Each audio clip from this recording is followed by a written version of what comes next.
ایک موجودہ دور میں بھی ایک واقعہ ہوا جس کی وجہ سے آج ہم یہاں پہ بیٹھے ہوئے ہیں، تو وہ بھی ایک خواب کا نتیجہ تھا۔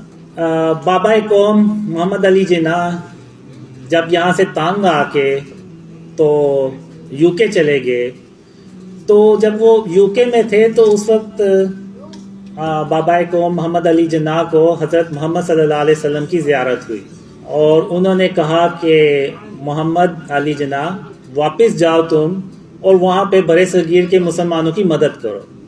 تو پھر اس خواب کے بعد وہ واپس پاکستان آئے اور پاکستان کے لیے انہوں نے جد و جہد کی، اور اللہ کی رحمت سے پاکستان یہ وجود میں آیا جہاں ہم اس وقت بیٹھے ہوئے ہیں۔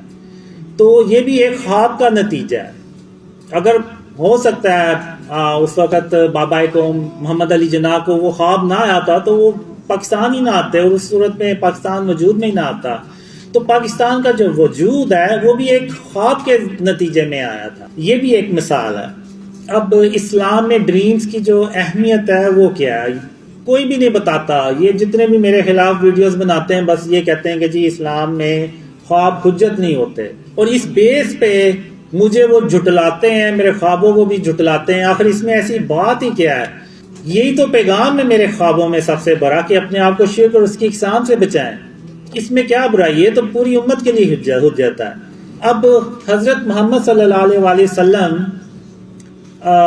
ہر فجر کی نماز کے بعد صحابہ سے پوچھا کرتے تھے کہ آپ کو کوئی خواب تو نہیں آیا؟ آپ جس کو خواب آئے وہ شیئر کرے۔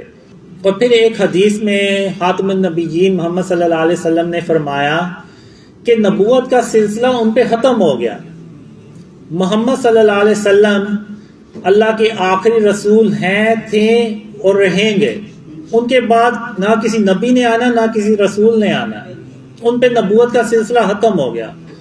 لیکن محمد صلی اللہ علیہ وسلم نے یہ بھی ارشاد فرمایا کہ میرے جانے کے بعد مبشرات کا سلسلہ باقی رہے گا۔ تو صحابہ نے پوچھا یہ مبشرات کیا ہیں؟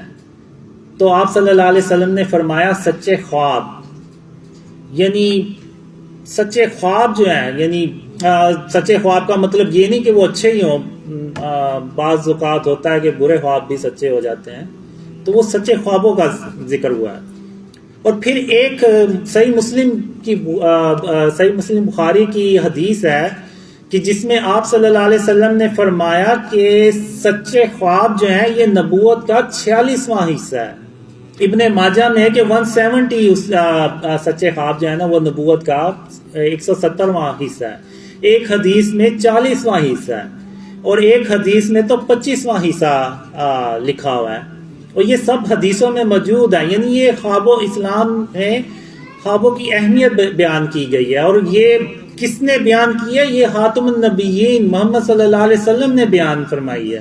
تو ہم نے یہ حدیثوں کو بھلا دیا، اور وہ جو علماء کا موقف ہے اس کو اتنا اسٹرانگلی ہم پیش کرتے ہیں کہ پتہ نہیں جیسے وہ کوئی حدیث ہے۔ تو میں پھر یہی کہوں گا کہ آپ علماء سے کہ اس پہ کوئی کلیئر موقف دیں۔